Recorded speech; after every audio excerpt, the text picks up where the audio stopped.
ఈ కొరింథీయులకు రాసిన మొదటి పత్రికలో నుంచి మీరు మాకు తెలియజేస్తూ వస్తున్నందుకై మీకు కృతజ్ఞతాస్తుతులు చెల్లిస్తూ ఉన్నాము ప్రభువా. సంఘం క్షేమాభివృద్ధి నొందాలని, సంఘం ప్రభువా నిజమైన మీ యొక్క శరీరంగా ఉండాలని, ప్రభువా సంఘము మీ యొక్క స్వారూప్యాన్ని ప్రతిబింబించే విధంగా ఉండాలని ప్రభువా మీరు ఆశిస్తున్నారు. అందుని బట్టి మీకు స్తోత్రాలు. మిమ్మల్ని పోలి జీవించాలని మీరు కోరుతున్నారు. అందుని బట్టి మీకు స్తోత్రాలు. ఆ రీతిగా మేము జీవించుటకు సహాయం చేయండి. మరొక పర్యాయము మీ వాక్యము ద్వారా మాతో మాట్లాడి మమ్మల్ని బలపరచమని, మీ వాక్యాన్ని గ్రహించే శక్తి మాకు దయచేయండి. మా రక్షకుడైన యేసుక్రీస్తు ఉన్నతమైన నామంలో ప్రార్థన చేస్తున్నాము తండ్రి, ఆమేన్.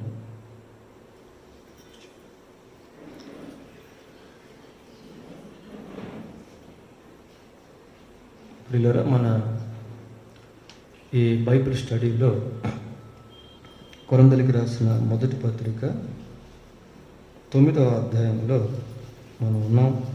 గత పాఠంలో ఈ అధ్యాయంలో నుండి కొన్ని విషయాలు మనం ధ్యానం చేశాం. ఈ అధ్యాయాన్ని గమనించినప్పుడు మరి పౌలు తనకున్నటువంటి అనేక సౌకర్యాలను సువార్త పరిచర్య కొరకై త్యాగం చేసినట్టుగా మనం చదువుకున్నాం పిల్లలు. అందుకే 9వ అధ్యాయం మొదటి వచనంలో 4 ప్రశ్నలు పౌలు వేసినట్టుగా పోయిన వారం మనం చూసాం. దానికి జవాబులు కూడా చూసాం.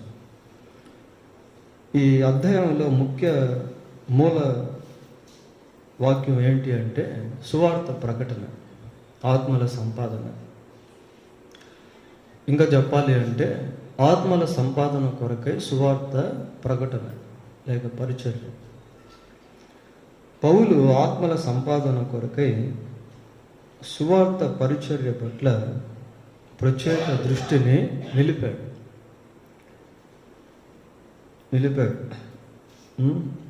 14వ వచనం మనం చదివినప్పుడు, అలాగున సువార్త ప్రచురించేవారు సువార్త వలన జీవింపవలనని ప్రభువు నియమించి ఉన్నారు. కనుక పరిచర్య చేసేటువంటి లేక సువార్త ప్రకటించేటువంటి సేవకుల పట్ల సంఘం ఎటువంటి సహాయకారిగా ఉండాలో అన్న విషయాలు పౌలు వక్కాణిస్తూ వచ్చాడు. దానికి సంబంధించిన ఉదాహరణ కూడా 9వ వచనంలో మనం చూస్తాం. కళ్ళం త్రొక్కుచున్న ఎద్దుమూతికి చిక్కము పెట్టవద్దు. దీన్ని ఉదాహరించి మరి సేవకుల పట్ల సంఘం ఏ విధంగా దాతృత్వం కలిగి ఉండాలో అనేది జ్ఞాపకం చేశాడు. మరి పౌలు సువార్త పరిచర్యలో ఉన్నటువంటి సమయంలో పౌలుకి ఎక్కువగా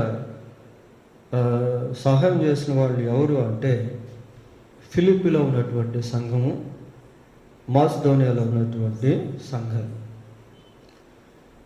అయితే కొరింథీ పట్టణంలో ఉన్నటువంటి సంఘం మరి ఆర్థికంగా పౌలుకు ఎక్కువగా సహాయపడినట్టుగా బైబిల్లో మనకు కనబడదు.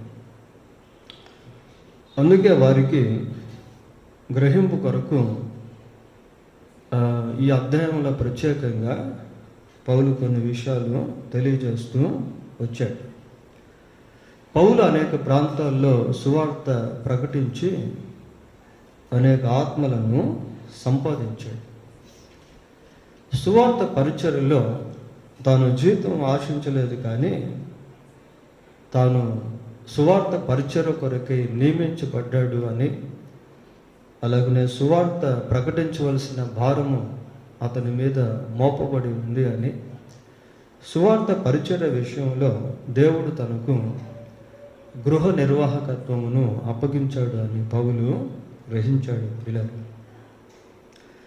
ఈ సువార్త పరిచర్య కొరకు పౌలు తనకున్నటువంటి అనేక సౌకర్యాలను, స్వాతంత్రతను త్యాగం చేసిన వాడిగా ఈ 9వ అధ్యాయంలో మనకు కనబడతాడు.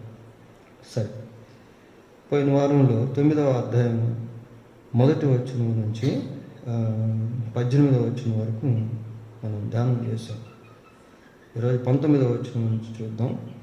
దీంట్లో మెయిన్ ఫోకస్ ఏంటి అంటే the target of soul winning of Paul. ఆత్మల సంపాదనలో పౌలు గురి. దీన్ని మనం ఈ టైటిల్ గుర్తుపెట్టుకుంటే ఇప్పుడు మనం ధ్యానించబోయేటువంటి అంశం చక్కగా అర్థమవుతుంది. ఆత్మల సంపాదనలో పౌలు గురి. The target of soul, the target of Paul, the target of soul winning of Paul. ఆత్మల సంపాదన కొరకైన పౌలు లక్ష్యం.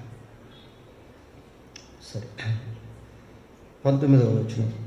నేను అందరి విషయమై స్వతంత్రుడినై ఉన్నను, ఎక్కువ మందిని సంపాదించుకున్నటకై అందరికీ నన్ను నేనే దాసునిగా చేసుకుంటుని. అందరినీ సంపాదించుకోవాలనే ఉద్దేశంతో పౌలు వాలంటరీగా తనకు తానే దాసుడిగా చేసుకున్నాడట. ప్రియులారా, సువార్త పరిచర్యలో ఇది చాలా ప్రాముఖ్యమైనది. ఇది ఒక రకంగా యేసుక్రీస్తు ప్రభు యొక్క త్యాగపూరితమైన జీవితాన్ని కూడా జ్ఞాపకం చేస్తాము. చూడండి, ఫిలిప్పీలకు రాసిన పత్రిక 2వ అధ్యాయము 6-7 వచనాలు చదువుకుందాం. ఆయన దేవుని స్వరూపము కలిగిన వాడై ఉండి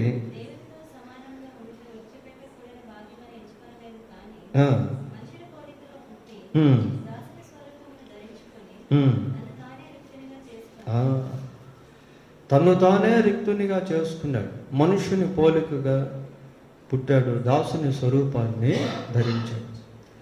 ఎందుకు యేసుక్రీస్తు ప్రభు దేవుడై ఉండి మానవుడిగా మారాల్సి వచ్చింది? ఎందుకు యేసుక్రీస్తు ప్రభు సర్వాధికారిగా ఉండి ఒక దాసుడిగా మారాల్సి వచ్చింది అని అంటే, ముఖ్య ఉద్దేశం ఆత్మల రక్షణ కొరకు. ప్రియులారా, దానికోసమే కదా యేసు ప్రభు ఈ లోకానికి వచ్చింది. పాపులను రక్షించుట క్రీస్తు యేసు లోకమునకు వచ్చింది. నశించిన దాన్ని వెతికి రక్షించుటకు మనుష్య కుమారుడు వచ్చింది. The major purpose of his arrival is to save the souls from hell fire. యేసుక్రీస్తు ఈ భూమి మీదకు వచ్చినటువంటి ముఖ్య ఉద్దేశం నశించిపోతున్నటువంటి ఆత్మలను రక్షించేదానికి. పౌలు ఆత్మల రక్షణార్థమై తాను స్వతంత్రుడై ఉన్నప్పటికీ దాసుడిగా తను తాను చేసుకున్నాడు. నేను అందరి విషయమై స్వతంత్రుడై ఉన్నను, ఎక్కువ మందిని సంపాదించుకున్నటకై అందరికీ నన్ను నేనే దాసునిగా చేసుకుంటున్నాను. కొరింథీయులకు రాసిన మొదటి పత్రిక 10వ అధ్యాయం 33వ వచనం ఒకసారి చూడండి. స్వప్రయోజనమును కోరక అనేకులు రక్షింపబడవలెనని వారి ప్రయోజనము కోరుచు. చూడండి ఎలాగ మాట్లాడుతున్నాను. నేను కూడా స్వప్రయోజనమును కోరక అనేకులు రక్షింపబడవలెనని. నిజంగా ఈ వాక్య భాగం మన జీవితానికి సువార్త పరిచర్య కొరకు ఒక ఎంపవరింగ్గా ఉంటుంది. ప్రియులారా, ప్రోత్సహించేటువంటిదిగా, పురిగొల్పేటువంటిదిగా ఉంటుంది. ఇక్కడ పౌలు యొక్క ముఖ్య లక్ష్యం ఏంటి అంటే అనేకులు రక్షింపబడాలి. ఈ అనేకులు రక్షింపబడాలి అనే ప్రక్రియలో తన స్వప్రయోజనమును పౌలు ప్రక్కన పెట్టేస్తాను. వారి ప్రయోజనము కోరుచు అన్ని విషయములో అందరినీ సంతోష పెట్టుచున్నాను. ఎందుకు మనుషులను సంతోష పెట్టేవాడుగా పౌలు ఉన్నాడు అంటే వారి ఆత్మలు రక్షింపబడాలి. That is his main target or goal. అదే ఆయన ప్రాథమిక లక్ష్యము. ప్రియులారా, అదే ఆయన యొక్క ప్రాథమిక లక్ష్యం. దానికోసమే పౌలు తనకున్నటువంటి స్వాతంత్ర్యాన్ని ప్రక్కన పెట్టాడు. సామెతల గ్రంథం 11వ అధ్యాయము, సామెతల గ్రంథం 11వ అధ్యాయము 30వ వచనం ఒకసారి చదువుదాం.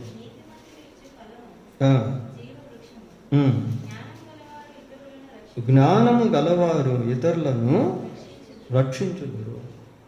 జ్ఞానము గలవారు, those who have the knowledge will save people. జ్ఞానము కలిగినటువంటి వారు ఇతరులను రక్షిస్తారు. ఈ ఇతరులను రక్షించడం అనేది చాలా ఇంపార్టెంట్ ప్రియులారా. మన జీవితంలో ఆత్మల సంపాదన అనేటువంటిది ఒక భాగం అయిపోవాలి, ఒక లక్ష్యం అయిపోవాలి. చూడండి, చాలామందికి చాలా టార్గెట్స్ అనేటువంటి ఉంటాయి. ప్రతి మనిషి కూడా ఏదో ఒక గురిని కలిగి ఉంటాడు. ఉద్యోగానికి సంబంధించిందో, లేక every one has something to achieve the goal. ఏదో ఒక లక్ష్యాన్ని సాధించాలి అని ప్రతి ఒక్కరు కూడా ఆ ఉద్దేశాన్ని కలిగి ఉంటారు. అయితే విశ్వాస జీవితంలో ఆత్మల సంపాదన అనేటువంటిది ఒక లక్ష్యంగా మారాలి. చాలా ప్రాముఖ్యమైనటువంటి విషయాలు ఈ 9వ అధ్యాయంలో ఆత్మల సంపాదన కొరకై దేవుడు రాయించాడు పిల్లలు. ఈ ఆత్మల రక్షణార్థమై పౌలు తన జీవితంలో చాలా కోల్పోయినటువంటి వాడిగా, చాలా త్యాగం చేసినటువంటి వాడిగా కనిపిస్తాడు. కొరింథీయులకు రాసిన రెండవ పత్రిక 12వ అధ్యాయము 15వ వచనం ఒకసారి చూడండి. కాబట్టి నాకు కలిగినది యావత్తు దేని కొరకట? మీ ఆత్మల కొరకు బహు సంతోషముగా వేయపరచదను, నన్నును నేను వేయపరచును. దేని కొరకట? ఆత్మల కొరకు. పిల్లలు, ఆత్మల కొరకు ఖర్చు అయిపోవడం, ఆత్మల కొరకు ఖర్చు పెట్టడం, ఆత్మల కొరకు వేయపరచుకోవడం, ఇలాంటివన్నీ మనం చూస్తాం. సరే, 20వ వచనానికి వద్దాం. యూదులను సంపాదించుకున్నటకు యూదులకు యూదుని వలె ఉంటిని, ధర్మశాస్త్రమునకు లోబడిన వారిని సంపాదించుకుంటకు నేను ధర్మశాస్త్రమునకు లోబడిన వాడును కాకపోయినను ధర్మశాస్త్రమునకు లోబడిన వాని వలె ఉంటిని. యూదులను గురించి మాట్లాడుతాం. వాస్తవానికి పౌలు కూడా యూదా వంశానికి యూదా ప్రజలకు సంబంధించిన వాడే పిల్లారు. బెన్యామీను గోత్రీకుడిగా పౌలు మనకు కనిపిస్తాడు. పౌలు హెబ్రీయుడు అని బైబిల్ గ్రంథంలో మనము చూస్తాం. హెబ్రీలకు నేను హెబ్రీయుడను అని అంటాడు. ఇక్కడ యూదులను గురించి పౌలు మాట్లాడుతాను. యూదులను గురించి మాట్లాడుతూ ఏమంటున్నాడు అంటే, ధర్మశాస్త్రమునకు లోబడిన వారిని సంపాదించుకుంటకు నేను ధర్మశాస్త్రమునకు లోబడిన వాడును కాకపోయినను ధర్మశాస్త్రమునకు లోబడిన వాని వలె ఉంటిని. వాస్తవంగా పౌలు యొక్క పరిచర్య ఎవరికి నిర్ణయించబడింది అంటే అన్యజనులకి. మామూలుగా ఆలోచిస్తే చూడండి, గలతీయులకు రాసిన పత్రిక 2వ అధ్యాయము, గలతీ పత్రిక 2వ అధ్యాయము 8వ వచనం చదువుకుందాం. అనగా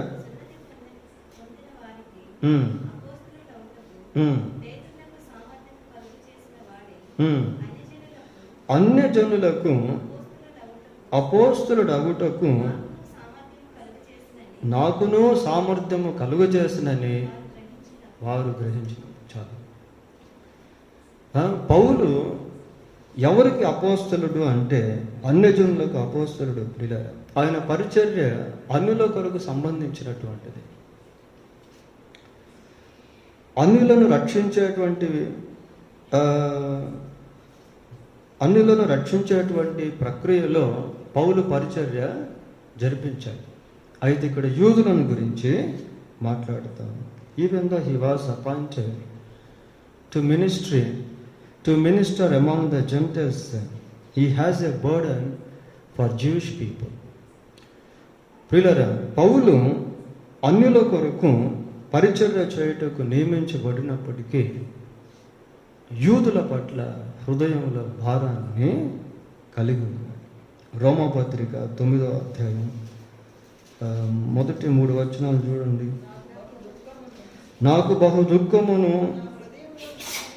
నా హృదయములో మానని వేదనయు కలవు, క్రీస్తునందు నిజమే చెప్పుచున్నాను, అబద్ధం ఆడుటలేదు.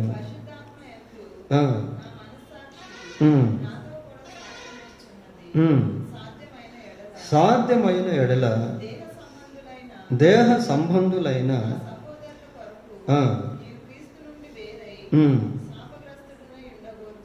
దేహ సంబంధులైన సహోదరులు అంటే యూదులు, ప్రియులారా, జెవిష్ పీపుల్. వారి విషయంలో పౌలు బహు దుఃఖాన్ని కలిగి ఉండేవాడు. వారు కూడా రక్షణ పొందాలి అని పౌలు ఎంతో భారాన్ని కలిగి ఉండేవాడు. 10వ అధ్యాయం 1వ వచనం కూడా చూడండి, రోమాపత్రిక. సహోదరులారా, ఇశ్రాయేలీయులు రక్షణ పొందవలనని నా హృదయాభిలాషయు వారి విషయమై నేను దేవునికి చేయు ప్రార్థన అయి.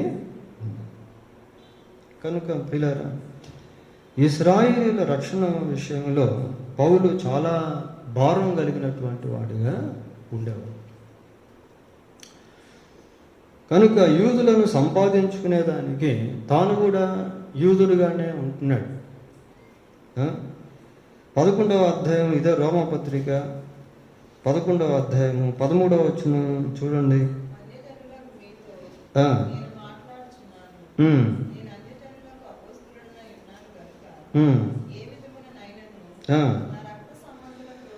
నా రక్త సంబంధులకు రోషము పుట్టించి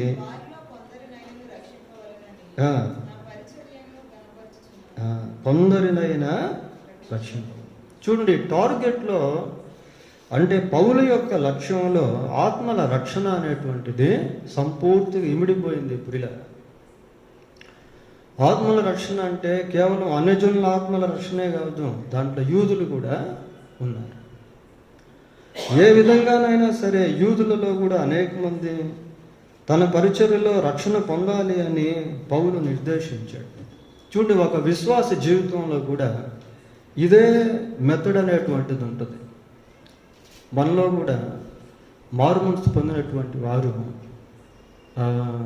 టార్గెట్ ఎలాగుంటుంది అంటే ఏదో ఒక విధంగా కొన్ని ఆత్మలను మనము సంపాదించాలి. వాళ్ళు ముస్లిమ్స్ అయినా, బౌద్ధులైనా, జైనులైనా, ఎవరు దేని వాళ్ళు ఎవరైనప్పటికీ కూడా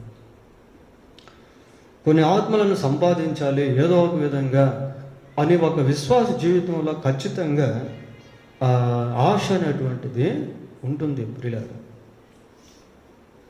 సరే, ఇక్కడ పౌలు కూడా అటువంటి దృక్పథంతో ఉన్నాడు. యూదులను సంపాదించుకుంటకు యూదులకు యూదుని వలె ఉంటుంది. ధర్మశాస్త్రమునకు లోబడిన వారిని, ధర్మశాస్త్రానికి లోబడేది ఎవరు? యూదులే, ఇశ్రాయేలీయులే. ధర్మశాస్త్రం వాళ్ళకే కదా దేవుడు ఇచ్చింది. ధర్మశాస్త్రమునకు లోబడేటువంటిది ఇశ్రాయేలీయులే. ప్రియులారా, ధర్మశాస్త్రమునకు లోబడిన వారిని సంపాదించుకుంటకు నేను ధర్మశాస్త్రమునకు లోబడిన వాడను కాకపోయినను. ఏంటి, ధర్మశాస్త్రానికి పౌలు లోబడటం లేదు అంటున్నాడు. ప్రియులారా, ఒకప్పుడు పౌలు ధర్మశాస్త్రానికి లోబడేవాడు. చూడండి, ఫిలిప్పీలకు రాసిన పత్రిక 3వ అధ్యాయము 6వ వచనం.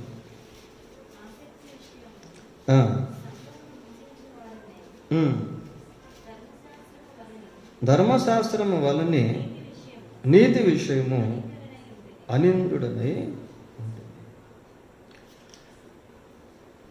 ఉంటేనే అంటున్నాడు. ప్రియులారా, అంటే అంతకుముందు రోజుల్లో ఆ విధంగా పౌలు ఉండేవాడు. ఆ తరువాత పౌలు యేసుక్రీస్తు ప్రభువుని నమ్ముకున్నాడు. రోమాపత్రిక 10వ అధ్యాయము 4వ వచనంలో ఏమంటున్నాడో చూడండి.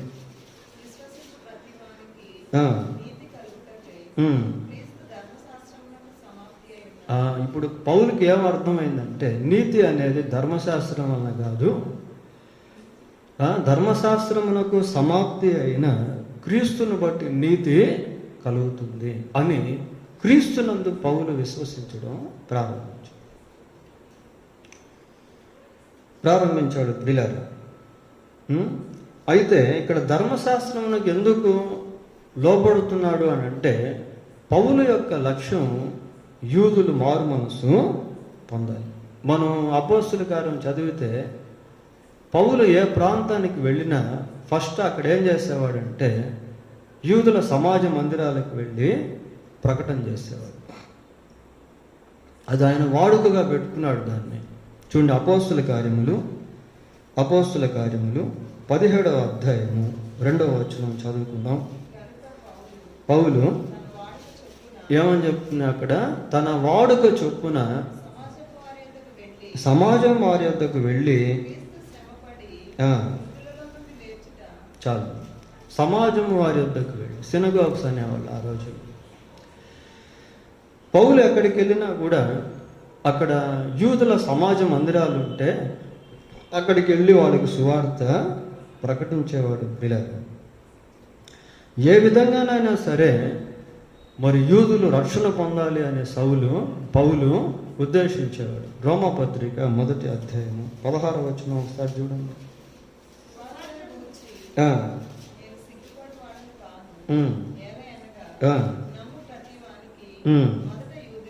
యూదునికి రక్షణ కలుగు చేయుటకు మొదట యూదుని సువార్త వాళ్ళు నమ్మితే వాళ్ళు కూడా రక్షింపబడతారు అని పౌలు వారికి సువార్త ప్రకటించేవాడు. సరే, ఇక్కడ ఏమని చదువుతున్నాము అంటే తాను ధర్మశాస్త్రమునకు లోబడని వాడిగా ఉన్నప్పటికీ ధర్మశాస్త్రము ఏమని చదువుతున్నాము, ధర్మశాస్త్రముకు లోబడిన వాడును కాకపోయినను ధర్మశాస్త్రమునకు లోబడిన వాని వలె ఉంటుంది. ఈ అపోస్తల కార్యాలు చదివినప్పుడు అక్కడక్కడ పౌలు కొన్ని ధర్మశాస్త్రానికి సంబంధించినవి నెరవేర్చినట్టు మనం చూస్తాం ప్రియులారా. అది కొన్నిసార్లు మనకు అర్థం కాదు, కాంట్రవర్సీగా ఉన్నట్టుగా అనిపిస్తూ ఉంటుంది. చూడండి, అపోస్తల కార్యములు 16వ అధ్యాయం 3వ వచనం ఒకసారి చదువుదాం.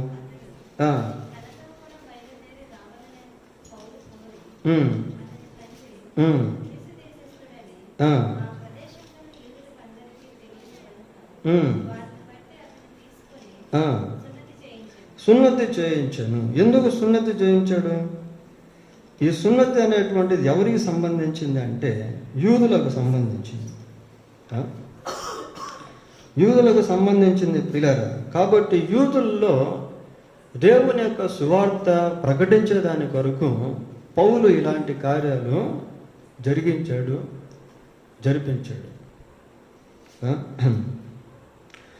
అదే మనం అక్కడ చూస్తాం. అతడు తనతో కూడా బయలుదేరి రావాలని ఎవరి గురించి మాట్లాడుతున్నాడు? తిమోతిని గురించి మాట్లాడుతూ ఉన్నాడు ప్రియులారా. తనతో కూడా బయలుదేరి రావాలని పౌలు కోరి అతని తండ్రి గ్రీసు దేశస్థుడని, అంటే అతని గ్రీసు దేశస్థుడు అంటే ఎవరు? అన్యుడు, గ్రీసు దేశస్థుడు. తల్లి ఏమో యూదురాలు. అదే కదా అక్కడ ఉండేది. 16 మొదట్లో అక్కడ తిమోతి అని ఒక శిష్యుడు, అతను విశ్వసించిన ఒక యూదురాలి కుమారుడు. అతని తండ్రి గ్రీసు దేశస్థుడు. తండ్రి గ్రీసు దేశస్థుడు కాబట్టి తిమోతికి సున్నతి లేదు. వాస్తవంగా అప్పటికి పౌలు యేసు ప్రభువుని విశ్వసించాడు కాబట్టి ఇక సున్నతి చేయించాల్సిన పనే లేదు. అయినా కూడా ఏం చేశాడు అంటే తిమోతికి సున్నతి చేయించాడు. కారణం ఏంటి అంటే వారు ఆయా పట్టణముల ద్వారా వెళ్ళొచ్చు యెరూషలేములో ఉన్న అపోస్తలుని పెద్దలు నిర్ణయించిన విధులను గైకొంటకు వాటిని వారికి అప్పగించేది కనుక సరే యూదులకు అందరికీ తెలియను కనుక వారిని బట్టి అతన్ని తీసుకొని సున్నతి చేయించు. యూదుల నిమిత్తం విలే ఇక్కడ ధర్మశాస్త్రం పాటించాల్సిన పని లేదు తిమోతి విషయంలో.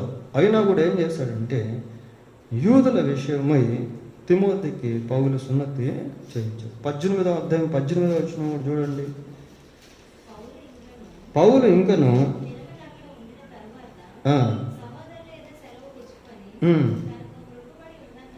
మృక్కుబడి ఉన్నందున తల వెంట్రుకలు కత్తిరించుకొని మొక్కుబడి ఏంటి మళ్ళీ? మరి యేసుక్రీస్తునందు విశ్వాసం ఉంచిన తర్వాత వీటన్నిటిలోంచి కూడా బయటకు వచ్చేసినట్టే ప్రియులారా. మళ్ళీ మొక్కుబడి, మళ్ళీ తల వెంట్రుకలు కత్తిరించుకోవడం ఇవన్నీ కూడా చేయాల్సిన పని లేదు. అయినా కూడా పౌలు ఎందుకు చేశాడంటే అవి సోషల్ కస్టమ్స్ అంటారు వాటిని, సామాజిక సంబంధమైన ఆచారాలు. యూదులను సంపాదించుకునే ఉద్దేశంలో పౌలు కొన్ని సందర్భాల్లో తాను ధర్మశాస్త్రానికి లోబడకపోయినప్పటికీ లోబడిన వాని వల్లే చేశాడు. అందుకే అక్కడ వచ్చిన వాళ్ళు మనం ఏం చూస్తాం ఇందాక, ఏమని చదివాం? లోబడిన వాని వలె ఉంటుంది. నిజంగా లోబడడం కాదు, కానీ వాళ్ళని సంపాదించే ఉద్దేశంతో పౌలు ఆ విధంగా వారి పట్ల ప్రవర్తించాడు. పిల్లలు సరే, 21 చదవండి. 21 వచ్చి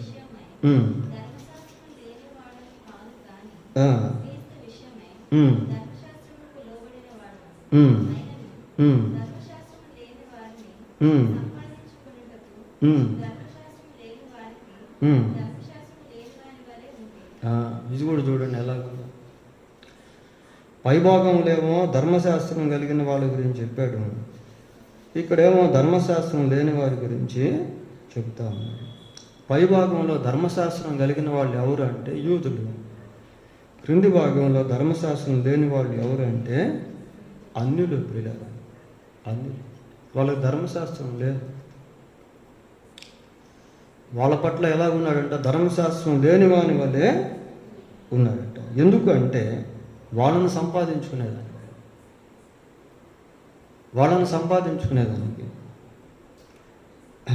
దేవుని విషయమై ధర్మశాస్త్రము లేనివాడును కాను గాని క్రీస్తు విషయమై ధర్మశాస్త్రమునకు లోబడిన వాడు.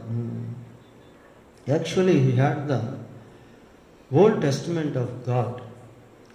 పౌలు పాత నిబంధన, దేవునికి సంబంధించిన పాత నిబంధన ధర్మశాస్త్రాన్ని కలిగి ఉన్నాడు. అయితే క్రీస్తుని గురించి ధర్మశాస్త్రం ఏదైతే చెప్పిందో దానికి లోబడ్డాడు పిల్లాడు.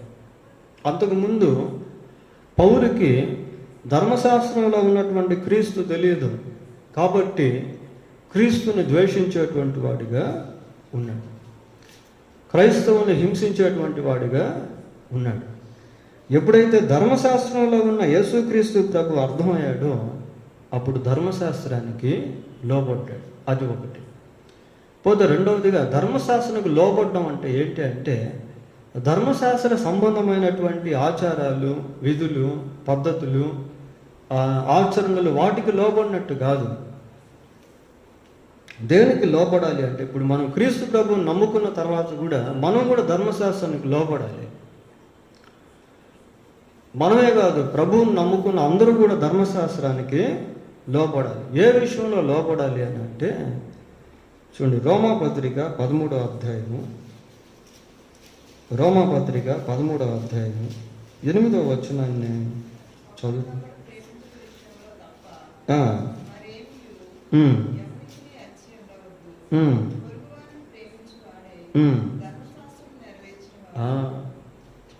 మనం యేసు ప్రభువుని నమ్ముకున్నాంలే, ఇంకా ఇది పొరుగు అని ప్రేమించుట అనేది ధర్మశాస్త్రానికి సంబంధించింది కదా, అది మనం చేయకూడదని కాదు. అది కాదు ఇక్కడ ధర్మశాస్త్రానికి లోబడ్డం అంటే. అది కాదు. ఏంటంటే ధర్మశాస్త్రం లోబడ్డం అంటే ఏంటి? ఇక్కడ పొరుగువాన్ని ప్రేమించడం. ఎలా? 9వ వచనం, ఎలాగనగా వ్యభిచరించవద్దు, నరహత్య చేయవద్దు, దొంగిలవద్దు, ఆశింపవద్దు అనునవియు ఉన్న ఎడల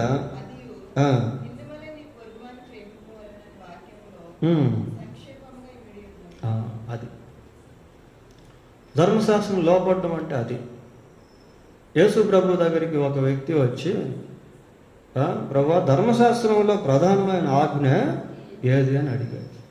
2 ఆజ్ఞలు ప్రభు చెప్పాడు. ఏం చెప్పాడు? మొదటిగా నీ దేవుడైన పూర్ణ హృదయంతో, పూర్ణ ఆత్మతో, పూర్ణ బలంతో ప్రేమింపవాలని. రెండవ ఆజ్ఞ నిన్ను వల్ల నీ పొరుగు వారిని ప్రేమ. ఈ 2 కూడా పిల్లలు, ఈ 2 కూడా.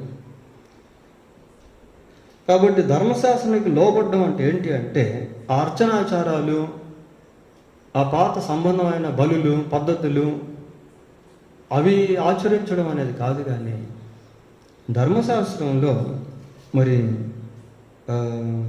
దేవునికి సంబంధించిన ఆజ్ఞ ఇట్లాంటి విషయాల్లో లోబడాలి. గలతీ పత్రిక 5వ అధ్యాయము, గలతీలకు రాసిన పత్రిక 5వ అధ్యాయము 13-14 వచనాలు. మీరు స్వతంత్రులుగా ఉండుటకు పిలువబడితిరి, అయితే ఒక మాట,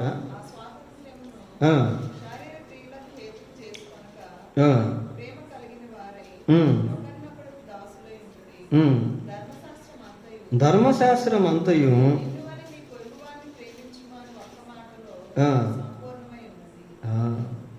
సంఘానికి చెప్తున్నటువంటి మాటలే.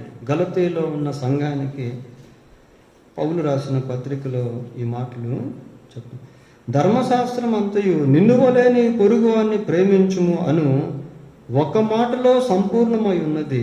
అయితే మీరు ఒకరినొకరు ఖర్చుకొని భక్షించిన ఎడల మీకు ఒకని వల్ల ఒకడు బొత్తిగా నశించిపోదురేమో చూచుకోండి. కనుక పౌలు ధర్మశాస్త్రాన్ని గైకొనే విషయంలో సంఘాలకు అక్కడక్కడ బోధించాడు. అది ఏ విధానంలో గైకొనాలో అనేటువంటిది తెలియజేశాడు పిల్లలు. ఇక్కడ ఏమని చూస్తున్నామంటే 21వ వచనం, దేవుని విషయమై ధర్మశాస్త్రం లేనివాడును కాను గాని క్రీస్తు విషయమైన ధర్మశాస్త్రమునకు లోబడిన వాడును.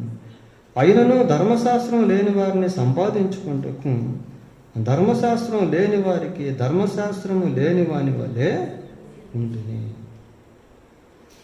కనుక పౌలు యొక్క ముఖ్య ఉద్దేశం ఏంటి అంటే ఆత్మల సంపాదన. ప్రియులారా, ఎవరితో ఏ విధంగా మాట్లాడాలో వారితో ఆ విధంగా మాట్లాడేవాడు. కొరింథీయులకు రాసిన మొదటి పత్రిక 10వ అధ్యాయము 31-32 వచనాలు చూడండి. మీరు భోజనము చేసినను పానము చేసినను, ఈ భోజనం గురించి మనం 8వ అధ్యాయంలో చూసాం ప్రియులారా. ఇక్కడ కూడా మనం ఆ భోజనం గురించి వస్తుంది. మీరు భోజనము చేసినను పానము చేసినను మీరేమి చేసినను సమస్తమును దేవుని మహిమ కొరకు చేయుడి. యూదులకైనను గ్రీసు దేశస్థులకైనను దేవుని సంఘమునకైనను అభ్యంతరము కలుగా చేయుడి. 3 వర్గాల వాళ్ళని ఇక్కడ పౌలు చూపిస్తాను. యూదులు, గ్రీసు దేశస్థులు, దేవుని సంఘం. సంఘం గురించి చెప్తున్నాడు పిల్లలు. దీని గురించి మళ్ళీ కూడా మనం చూస్తాం. ఇలాగ నేను కూడా స్వప్రయోజనమును కోరక అనేకుల రక్షింపబడవలనని వారి ప్రయోజనము కోరుచు అన్ని విషయంలో అందరినీ సంతోష పెట్టుచున్నాను. కనుక ఆత్మల సంపాదన లక్ష్యంలో పౌలు ఎవరికి తగ్గట్టు వారికి తాను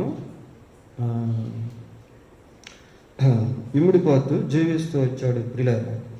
సరే, 22వ వచనానికి వద్దాం. బలహీనులను సంపాదించుకుంటకు బలహీనులకు బలహీనుడనైతిని, ఏ విధము చేతనైనను కొందరిని రక్షింపవలనని అందరికీ అన్ని విధముల వాడనై ఉన్నాను. బలహీనులను సంపాదించుకుంటకు అంట ప్రియులారా. మరి ఎవరు బలహీనులు? ఎవరిని బలహీనులు సంపాదించుకోవాలి? ఒక 2 విషయాలు మనం గమనిద్దాం. మొదటిగా రోమాపత్రిక 5వ అధ్యాయము 6వ వచనం.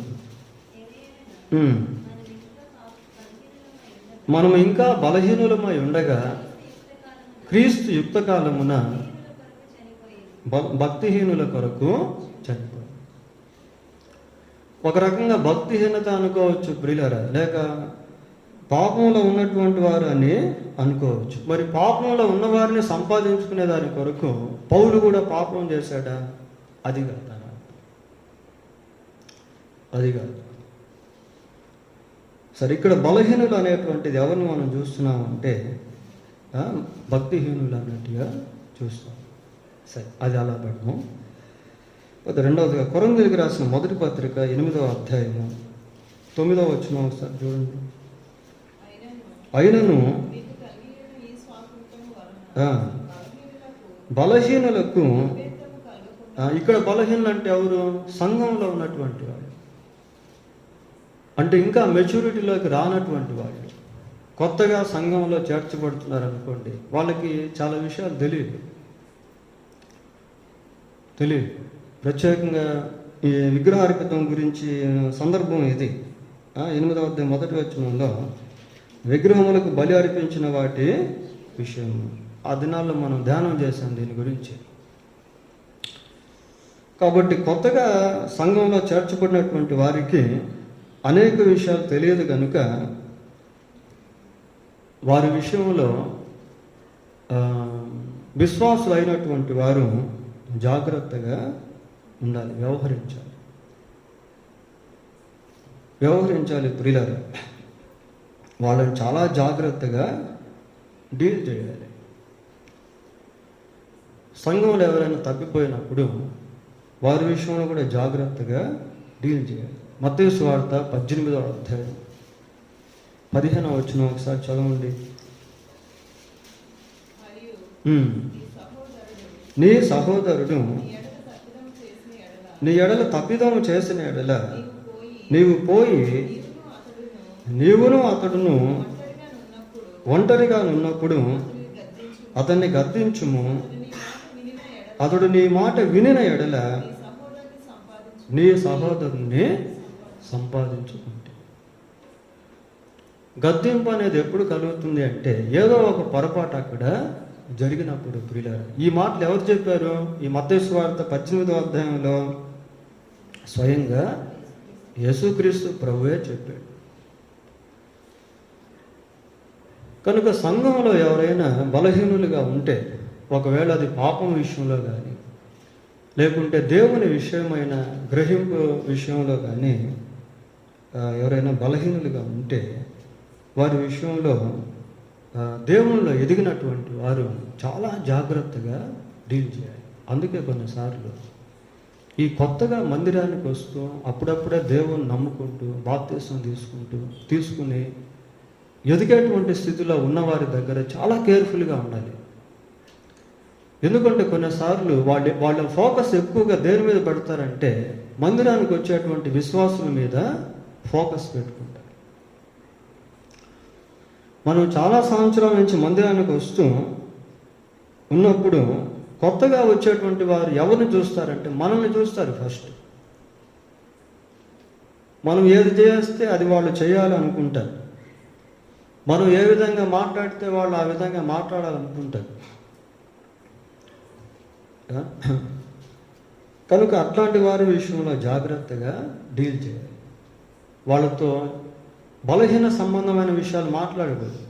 ఇదిగో ఈ సంఘంలో ఈమె ఇట్లాంటి ఆమె, ఆయన అట్లాంటి వ్యక్తి అని కొంచెం బలహీనంగా ఉన్న వాళ్ళతో మాట్లాడితే ఏమవుతుందంటే వాళ్ళు మరింత బలహీనపడి కొన్నిసార్లు వెనక్కి వెళ్ళిపోయే అవకాశాలు కూడా ఉంటాయి. ఏముందిలే వీళ్ళల్లో ఏమీ లేదు, వీళ్ళ మధ్యనే ఐక్యత లేదు, వీళ్ళ మధ్యనే గొడవలు ఉన్నాయి, వీళ్ళ మధ్యనే సరిగా పవిత్రత లేదు, వీళ్ళే సక్రంగా లేరు, వీళ్ళే దేవుని చేత ఆశీర్వదించబడట్లేదు, వీళ్ళే దేవుని కార్యాలు చూడలేనటువంటి వారుగా ఉన్నారు, కాబట్టి మనకెందుకులే ఈ దేవుడు అని కొన్నిసార్లు వెనక్కి వెళ్ళిపోతారు ప్రియులారా.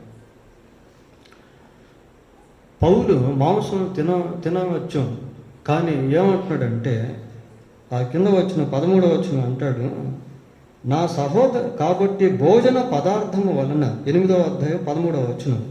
కాబట్టి భోజన పదార్థము వలన నా సహోదరునికి అభ్యంతరము కలిగిన ఎడల, నా సహోదరునికి అభ్యంతరము కలుగు చేయకుండాటకై నేను ఎన్నటికి మాంసము తినను. అతనికి అభ్యంతరం ఇది కలుగు చేస్తుంది కాబట్టి నేను ఇది తినాల్సిన పని లేదు. కొన్ని సాక్రిఫైస్ చేయాల్సి వస్తుంది ప్రియులారా. ఎందుకంటే ఇతరుల కొరకు వాళ్ళు రక్షణ పొందాలి. That should be hour goal, our motto. కాబట్టి విశ్వాసులైనటువంటి వాళ్ళు కొత్తగా మందిరానికి వచ్చేటువంటి వారి పట్ల, దేవునిలో అప్పుడప్పుడే ఎదిగేటువంటి వారి పట్ల చాలా జాగ్రత్తగా డీల్ చేయాలి. సండే స్కూల్లో టీచర్లు పిల్లలకి చెప్పేటప్పుడు వీళ్ళు ఏ విధంగా చెప్తారు చెప్పండి? పిల్లలు ఏ విధంగా అయితే మాట్లాడుకుంటారో వాళ్ళ భాషలోనే వాళ్ళకి చెప్తేనే అర్థం అవుతుంది. రూల్స్ రెగ్యులేషన్ చెప్తే వాళ్ళకి అర్థం కాదు. వాళ్ళకి స్టోరీస్ ఎందుకు పెట్టే స్టోరీస్ అంటే ఆ స్టోరీ రూపంలో వాళ్ళకి దేవుని గురించి చెప్పాలి. అంటే వాళ్ళు ఏ విధంగా అయితే అర్థం చేసుకోగలరో వారి లాంగ్వేజ్, వారిలాగా వారి యొక్క స్థితిలోకి వెళ్ళిపోయి వారితో మాట్లాడినట్టుగా మాట్లాడతారు వీళ్ళారు.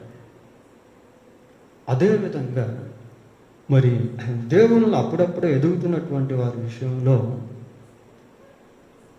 మారు మనసు పొంది బాప్తిస్మం తీసుకొని సంవత్సరాల తరబడి దేవుళ్ళు ఎదిగినటువంటి వాళ్ళు చాలా కేర్ఫుల్గా ఉండాలి. మనల్ని బట్టి ఒక ఆత్మ దేవునికి దూరం అయిపోకూడదు. మనల్ని బట్టి ఎవరు కూడా దేవుని సన్నిధిని పోగొట్టుకోకూడదు. దీని విషయంలో చాలా కేర్ఫుల్గా ఉండాలి.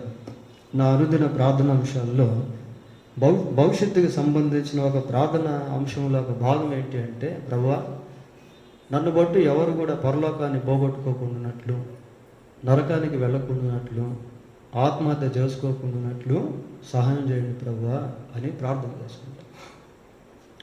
మనల్ని బట్టి ఎవరు దేవుని రాజ్యాన్ని పోగొట్టుకోకూడదు ప్రియులారా. మనల్ని బట్టి ఎవరు నరకానికి వెళ్ళిపోకూడదు. That should be our prayer. మత్తయి సువార్త 18వ అధ్యాయం. ఇక్కడ యేసు ప్రభు ఒక మాట చెప్తాడు ప్రియులారా, అది చాలా భయం అనిపిస్తుంది ఆ మాట చదివితే. 18వ అధ్యాయం 6వ వచనం చూడండి. నా యందు విశ్వాసం ఉంచు, ఈ చిన్నవారిలో ఒకరిని అభ్యంతరపరచువాడు ఎవడో వాడు మెడకు పెద్ద తిరగటి రాయి కట్టబడిన వాడై మిక్కిలి లోతైన సముద్రంలో ముంచివేయబడుట వానికి. చూడండి ఎలా, నా యందు విశ్వాసం ఉంచు ఈ చిన్నవారు అంటే వయసుకు సంబంధించింది కాదు, వయసుకు సంబంధించింది కాదు ప్రియులారా. వాళ్ళు 60 సంవత్సరాల వయసు అయినప్పటికీ ప్రభువునందు విశ్వాసం ఉంచుతున్నారు అనుకోండి, వాళ్ళు పసిబిడ్డలతో సమానం. వాళ్ళని చాలా జాగ్రత్తగా డీల్ చేయాలి. సైతాన్ మళ్ళీ వాళ్ళని వెనక్కి లాగేస్తాడు. బలహీనుడుగా ఉంటూ బలహీనులకు బలహీనుడిగా ఉంటున్నాడట పౌలు. ఎందుకంటే వాళ్ళని రక్షించాలి. గలతీ పత్రిక 6వ అధ్యాయం, గలతీలకు రాసిన పత్రిక 6వ అధ్యాయం 1వ వచనం చూడండి. సహోదరులారా, ఒకడు ఏ తప్పిదములోనైనను చిక్కుకొనిన ఎడల ఆత్మ సంబంధులైన మీలో ప్రతివాడు ఇక్కడ కొంచెం ఆలోచన చేయాలి. తాను శోధింపబడుతునేమో తన విషయంలో జాగ్రత్తగా చూసుకుంటూ ఏం చేయాలట? సాత్వికమైన మనసుతో అట్టివాణ్ణి మంచి దారిలోనికి, తాను కూడా శోధింపబడుతానేమో తన విషయమై జాగ్రత్తగా చూసుకుంటా ఉండాలి. అలాగని వాళ్ళని తెచ్చేటువంటి ఆ పనిలో వీళ్ళు పడిపోకూడదు. బలహీనులైనటువంటి విషయాల్లో మనం బలహీనులం కాకూడదు, బలహీనులాగా ఉండాలి. అంటే వాళ్ళతో మచ్చిక చేసి వాళ్ళతో ప్రేమతో మాట్లాడి వాళ్ళని మంచిగా చేసుకుని వాళ్ళతో ప్రేమతో మాట్లాడి ఏదో ఒక విధంగా మళ్ళీ వాళ్ళని దేవుని సన్నిధిలోనికి తీసుకొని వచ్చారు, దేవుళ్ళ బలపరిచారు. అట్టి జ్ఞానం కోసం దేవుణ్ణి అడగాలి ప్రియులారా. లేకపోతే కొన్నిసార్లు మనమే దేవుని రాజ్యానికి అడ్డుబండలుగా మారిపోతాం. మనల్ని బట్టి అనేక మంది దేవునికి దూరం అయిపోతారు. మనల్ని బట్టి కొన్నిసార్లు కొద్దిమంది దేవుని సన్నిధికి కూడా రాలేకపోతారు. మనం అట్లాంటి వారంగా ఉండకూడదు. ఇక్కడ పౌలు ఆత్మల రక్షణార్థమై బలహీనులను సంపాదించుకుంటకు బలహీనులకు బలహీనుడనైతిని.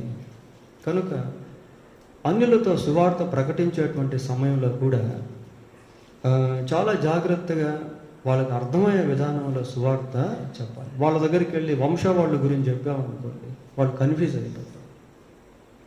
గోత్రాల గురించో వంశావళి గురించో ఫరో గురించో అట్లా కాకుండా యేసుక్రీస్తు యొక్క ప్రేమను గురించి వాళ్ళు అర్థం చేసుకునేటువంటి విధానంలో ప్రార్థనాపూర్వకంగా వారికి అర్థమయ్యే విధానంలో పిల్లలకు చెప్పినట్టుగా వారికి చెప్పాలి.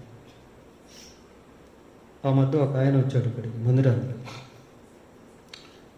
ఆయనకు సువార్త చెప్పాలని నా మనసులో చాలా భారం ఉన్నింది ప్రియులారా. ఇంకెళ్ళిపోతాడు, రేపో ఎల్లుండో ఊరు వెళ్ళిపోయేటువంటి సమయంలో మనం అక్కడ ఒక బ్యానర్ వేయించాం, గాస్పల్ బ్యానర్. అది కావాలనే దాంట్లో ఫోటో పెట్టాం. మామూలుగా మనం ఫోటో పెట్టాం, యేసు ప్రభువు అయినా కూడా ఫోటో పెట్టాం, కానీ దాంట్లో మాత్రం ఫోటో పెట్టించాం. ఎందుకంటే మన మందిరానికి వచ్చేటువంటి అన్యులకి సువార్త ఆ విధంగా ఆయన అందాలనే ఉద్దేశంతో ఆ ఫోటో వేసి సువార్త పెట్టాం. ఆయనకి అది చూపించి అర్థమయ్యే విధానంలో ప్రార్థనాపూర్వకంగా చెప్తే ఆయనకు అర్థమైపోయింది ఆయనకి సువార్త. ఆయన మాటల్లో నాకేం అర్థమైందంటే ఆయనకు అర్థమైందని నాకు అర్థమైంది ప్రియులారా. దేవుడు కృప చూపిస్తాడు, సహాయం చేస్తాడు. మనం if we have a burden for destroying souls or perishing souls, then God will definitely help us how to handle the gospel of Christ to pagan people so that they can understand easily. ప్రియులారా, నశించిపోతున్నటువంటి ఆత్మల విషయంలో మన హృదయంలో భారం అనేది ఉంటే అన్యులకి ఏ విధంగా సులభంగా మనం సువార్త చెప్పాలనేది దేవుడు మనకు తప్పకుండా సహాయం చేస్తాం. ఏ కాటికి పౌలు యొక్క ఉద్దేశం ఏంటి అంటే అక్కడే మళ్ళీ మనం చూస్తూ ఉన్నాం. ఏ విధము చేతనైనను కొందరిని రక్షింపవలనని అందరికీ అన్ని విధముల వాడనై తన భక్తిని తాను జాగ్రత్తగా కాపాడుకుంటూ ఆత్మల సంపాదనలో పౌలు ముందుకు సాగిపోతూ ఉన్నాడు. ఇలా సరే 23వ వచనం, మరియు నేను సువార్తలో వారితో పాలువాడ నగుటకై దాని కొరకే సమస్తమును చేయించున్నాను. తాను ఏది చేసినా సువార్త ప్రకటన కొరకే చేస్తూ వచ్చాడు. వారితో కూడా పాలువారగుటకు అంటే సేవకులు. అంతకుముందు పేతురు గురించి చెప్పాడు, సహోదరుల గురించి చెప్పాడు. ఈ కొరంథీ పట్టణంలో కొరంథీ సంఘంలో కొద్దిమంది విభేదాలు కలిగినటువంటి వాళ్ళు ఉన్నట్టు మనము చూసాం. కొద్దిమంది నేను కేఫా వాడును, నేను పౌలు వాడును, నేను అపోలో వాడును అని విభేదాలు ఉన్నాయి పిల్లలు. ఆ సందర్భంలో పౌలు ఒక మాట చెప్పాడు. ఏమని చెప్పాడు అంటే చూడండి, 3వ అధ్యాయం 9వ వచనం చదువుతాం. మేము దేవుని జత పని వారమై, మేము అని ఆ పై భాగంలో చూస్తే అక్కడ కొన్ని పేర్లు కూడా మనకు కనిపిస్తాయి.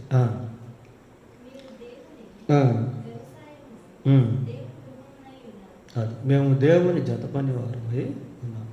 వారితో కూడా పౌలు కలుపుకుంటాము.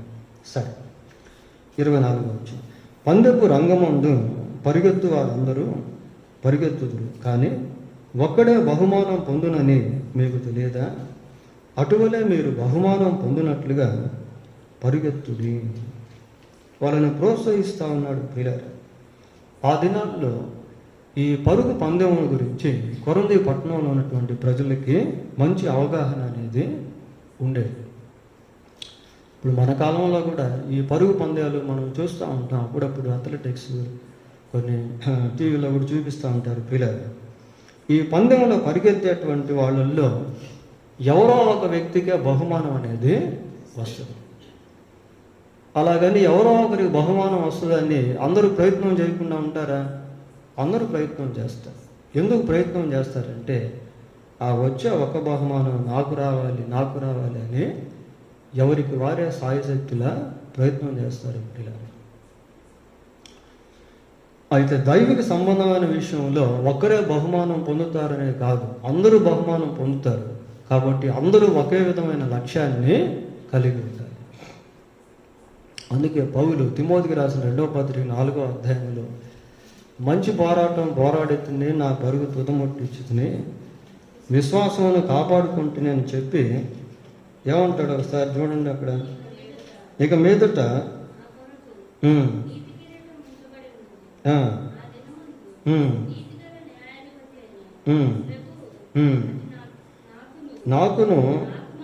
నాకు మాత్రమే కాకుండా, ఈ పందెం ఎలాంటిది అంటే ఒకరి కోసం కాదు ప్రియులారా, ఒకే కిరీటం ఉండదు అక్కడ. ఎవరు పందెంలో ఆ లక్ష్యాన్ని కలిగి ఛేదిస్తూ అన్ని వాటిని జయిస్తూ ముందుకు వెళ్తారో వాళ్ళందరికీ కూడా కిరీటాలు ఇస్తాడు దేవుడు. ఒకే కిరీటం కాదు. He has lot of crowns for those who complete there run. ఎవరు పందెంలో ముగించిన వాళ్ళకి దేవుడు కిరీటాలు ఇస్తాడు పిల్లలు. అయితే ఇక్కడ మనం గుర్తుపెట్టుకోవాల్సింది ఏంటంటే పౌలు ఏమంటాడంటే అటువలే మీరు బహుమానము పొందినట్లుగా పరుగెత్తండి అంటూ, మరియు పందెమందు పోరాడు ప్రతివాడు అన్ని విషయములందు మితముగా ఉండును, వారు క్షయమగు కిరీటం పొందుటకును మనమైతే అక్షయమగు కిరీటము పొందుటకు మితముగా ఉన్నాం. ఇక్కడ మితముల గురించిన మూల పదం పిల్లలు. పందెమందు పోరాడు ప్రతివాడు అన్ని విషయముల్లో మితముగా ఉండు. చూడండి, మనం కొద్దిమంది స్పోర్ట్స్ స్టార్స్ గురించి కానీ సినీ స్టార్స్ గురించి కానీ ఇంకా కొద్దిమందిని గురించి ఆలోచిస్తే వాళ్ళకి అన్ని సౌకర్యాలు ఉంటాయి పిల్లలు, తినేదానికి బాగా డబ్బు కూడా ఉంటుంది, కానీ వాళ్ళు డైట్ కంట్రోల్ చేస్తారు.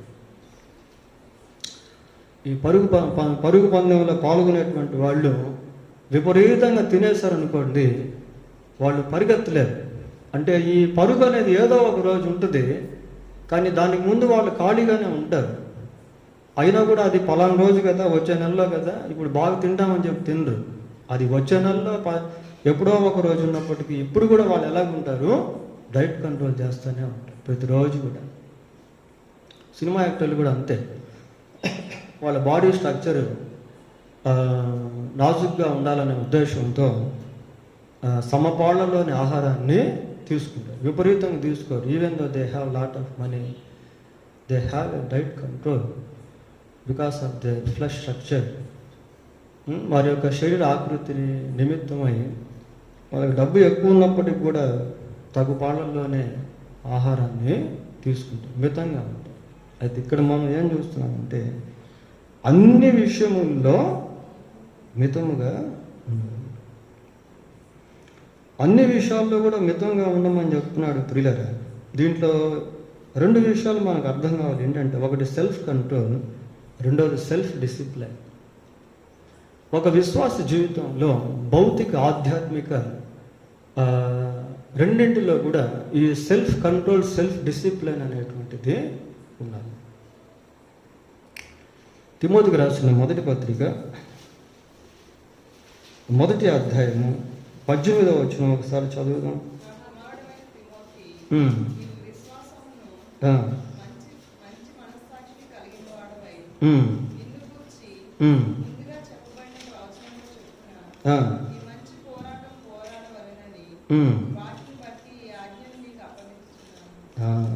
చూడండి పిల్లలు, తిమోతికి పౌలు ఒక ఇన్స్ట్రక్షన్ని ఇస్తున్నాడు.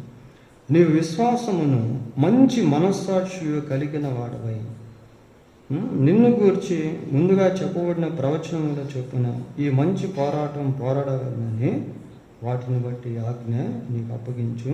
నీ విశ్వాసమును మంచి మనస్సాక్షియు కలిగిన వాడు. ఈ స్పిరిచువల్ స్టాండర్డ్స్ ఈ ఆత్మ సంబంధమైనటువంటి పునాదులను కాపాడుకునే విషయంలో ఈ పరిమితి అనేటువంటిది చాలా అవసరం. ప్రియులారా, మనం ఎంతవరకు మాట్లాడాలో అంతవరకే మాట్లాడాలి. పౌలు ఒక మాట అంటాడు, అన్నీ చేయదగినవి అయినప్పటికీ అన్నీ చేయదగినవి కావు. మనం కూడా అన్నీ చేయొచ్చు, కానీ మనం అన్నీ చేయకూడదు. విస్తారంగా మనం మాట్లాడగలం, బట్ వీ షుడ్ నాట్, మనం విస్తారంగా మాట్లాడకూడదు. లోక సంబంధులుగా మనం జీవించగలం, కానీ లోక సంబంధులుగా జీవించకూడదు. ఏది పడితే అది మనం చూడగలం, కానీ అన్నీ మనం చూడదగినవి కావు. ఏది పడితే అది మనం చేయగలం, కానీ అన్నీ చేయదగినవి కావు. దొంగతనం మనం చేయగలం, but we should not steel. We can murder, మనం నరహత్య చేయగలం, but we should not murder. అది ఏదైనప్పటికీ పాప సంబంధమైన విషయాల్లో మనం చేయగలిగినప్పటికీ చేయకుండా జాగ్రత్త పడాలి. మితంగా ఉండమన్నాడు కదా అని కొన్ని పరిమితులు పెట్టుకుని అంతవరకు మనం చేయొచ్చు అని కాదు ప్రియులారా. అంటే రాజు పడిపోతూ చేయడం అనేది కాదు. బైబిల్లో ఎక్కడెక్కడ ఏదైతే చేయాలని ఉందో, ఏదైతే చేయకూడదని ఉందో వాటి విషయంలో మనం జాగ్రత్తను కలిగి ఉండాలి. ఆ కింద స్టెప్లో, కింద వచనాల్లో పౌలు తన గురించి మాట్లాడతాడు. ఇప్పుడు చూడండి ఆయన ఏం మాట్లాడతాడు చూద్దాం. చదవండి 26-27 వచనం. కాబట్టి నేను గురి చూడని వాని వలె పరిగెత్తువాడను కాను, గాలిని కొట్టినట్టు నేను పోట్లాడటలేదు, కానీ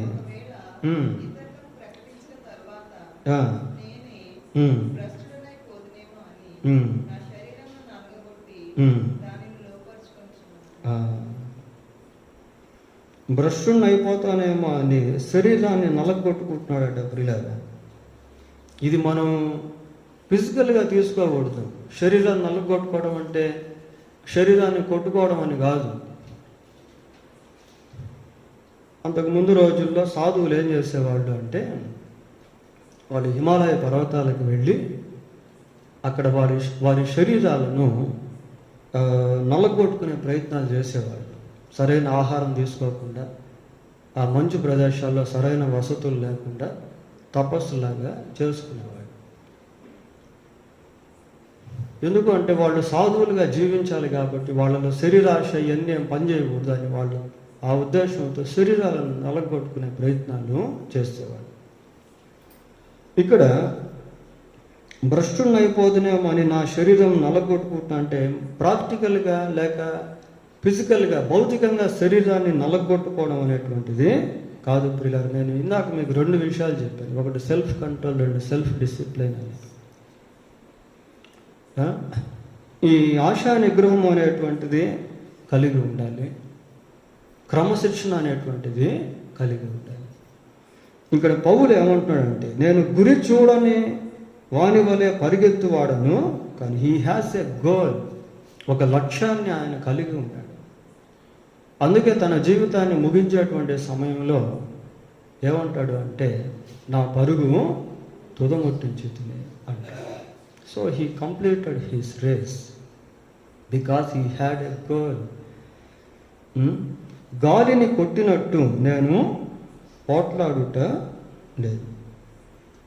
ఇది గ్రీక్ టెక్స్ట్లో గాలిని కొట్టుట అనేది ఎప్పుడు యూజ్ చేస్తారంటే బాక్సింగ్లో యూజ్ చేస్తారు. ఇలా బాక్సింగ్ చేసేటువంటి వాళ్ళు ఆ బ్లోస్ కొన్ని గాళ్ళు కొట్టినట్టుగా వాళ్ళు చేస్తారు. మెటాఫారికల్గా ఇది పౌలు మాట్లాడుతున్నాడు. పైన పందెపు రంగం గురించి మాట్లాడాడు, అది కూడా మెటాఫారికల్గా మాట్లాడాడు. ఇక్కడ కూడా ఉపమాన రూపంగా గాలిని కొట్టినట్టు నేను పోట్లాడట్లేదు, కానీ ఒకవేళ ఇతరులకు ప్రకటించిన తరువాత అంటున్నాడు. ఇలా సేవలో ఉండేటువంటి వారికి సంబంధించింది, సేవలో ఉండేటువంటి వారికి సంబంధించింది. వాళ్ళు పాస్టర్స్ అయినా, సంఘ పెద్దలైనా, ఈవెన్ సువార్థికులైనా, whoever they may be, ఇంకా చెప్పాలంటే విశ్వాసులు కూడా. ఆ దినాల్లో పౌలు ఆ, మరి బైబిల్లో మనకు 4 పత్రికలు కనబడతాయి ప్రియారా. వాటిని పాస్టర్స్ ఎఫెస్టల్స్ అని అంటారు. ఏంటవి? తిమోతికి రాసిన మొదటి పత్రిక 1, తిమోతికి రాసిన 2వ పత్రిక 2, తీతుకు రాసిన పత్రిక 3, ఫిలోమోనుకు రాసిన పత్రిక 4. ఈ 4 పత్రికలను పాస్టర్స్ ఎపిస్టల్స్ అని పిలుస్తారు. ఈ పాస్టర్స్ ఎపిస్టల్స్లో డీకన్స్ గురించి కూడా ఉంటుంది. డీకన్స్ అంటే సంఘ పెద్దలు. మరి అపోస్తుల కార్యాలలో సంఘ పెద్దల గురించి మనకు కనబడుతుంది. ఎక్కువ బాప్టిస్ట్ సంఘాల్లో, ఇంకా వేరే సంఘాల్లో కూడా సంఘ పెద్దలు అనబడేటువంటి వాళ్ళు ఉంటారు పిల్లలు. వారిని ఉద్దేశించి పౌలు తిమోతికి రాసిన మొదటి పత్రిక 3వ అధ్యాయం మొదటి 3 వచనాల్లో కొన్ని నియమాలు చెప్తాడు. వాళ్ళు ఏ విధంగా ఉండాలి అనేటువంటి దాని గురించి ఒక నియమావళి మనకు కనబడుతుంది పిల్లలు. ఎవడైనా నువ్వు అధ్యక్ష పదవిని ఆశించిన ఎడల అట్టివాడు దొడ్డ పనిని అపేక్షించుచున్నాడని మాట నమ్మదగినది. అధ్యక్షుడు వాడు నిందారహితుడును, ఏకపత్ని పురుషుడును, మితానుభవుడును, స్వస్థ బుద్ధి గలవాడును, మర్యాదస్తుడును, అతిథి ప్రియుడును, బోధింపదగిన వాడునై ఉండి మద్యపానీయు, పొట్టువాడును కాక సాత్వికుడును, జగడమాడని వాడును, ధనాపేక్ష లేనివాడునై సంపూర్ణ మాన్యత కలిగి తన పిల్లలను స్వాధీనపరచుకొనుచు తన ఇంటి వారిని బాగుగా ఏలువాడై ఉండవాలి. చూడండి ఎట్లా ఉన్నాయి. కనుక సేవా సంబంధమైన విషయాల్లో వారి సంఘ పెద్దలైనా సేవకులైనా ఇట్లాంటి క్వాలిటీస్ అనేటువంటి స్పిరిచువల్ స్టాండర్డ్స్ అనేటువంటివి చాలా ఇంపార్టెంట్ పిల్లలు. ఇక్కడ ఏకపత్ని పురుషుడు అని ఎందుకు చెప్పాల్సి వచ్చింది అంటే, కొన్ని సంఘాల్లో సంఘ పెద్దలు 2 భార్యలను కలిగినటువంటి వాళ్ళు కూడా ఉంటారు. కొన్ని ప్రాంతాల్లో సేవకులు కూడా అలాగే ఉన్నారు. అది ఇంకా దుఃఖకరమైన విషయం.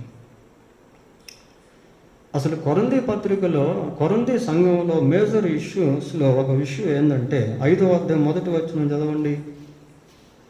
5:1 మీలో జారత్వం ఉన్నదని వదంతి కలదు, మీలో ఒకడు తన తండ్రి భార్యను ఉంచుకొని ఉన్నాడని. చూడండి ఎలాగుందో. కనుక ఈ ముఖ్యంగా కొరింథీ సంఘంలో ఉన్నటువంటి జారత్వ సంబంధమైన, వ్యభిచార సంబంధమైనటువంటి వాటిని ఖండిస్తూ పౌలు అనేక విషయాలు వాళ్ళకి తెలియజేస్తాడు. ఈ 7వ అధ్యాయం అంతా కూడా మనం ఆ రోజుల్లో చూసాం. ప్రతి వానికి సొంత భార్య ఉండవలను, ప్రతి స్త్రీకి సొంత భర్త ఉండవలను, ఇలా చాలా విషయాలు. వివాహం అయిన వారు, వివాహం కానివారు, ఇలా అనేక విషయాలు మనం చూస్తూ వచ్చాం పిల్లలు.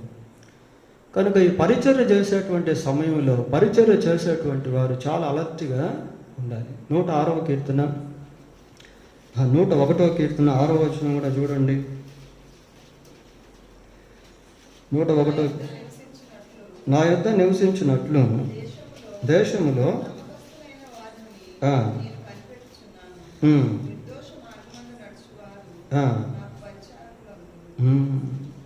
నిర్దోష మార్గమందు నడుచువారు నాకు పరిచారకులు. నా యొద్ద నివసించినట్లు దేశంలో నమ్మకస్తులైన వారిని కనిపెట్టుకుంటాము. కనుక ప్రియులైన విశ్వాసులైన, పాస్టర్స్ అయినా, సేవకులైనా, సంఘ పెద్దలైనా అందరూ కూడా ఈ స్పిరిచువల్ స్టాండర్డ్స్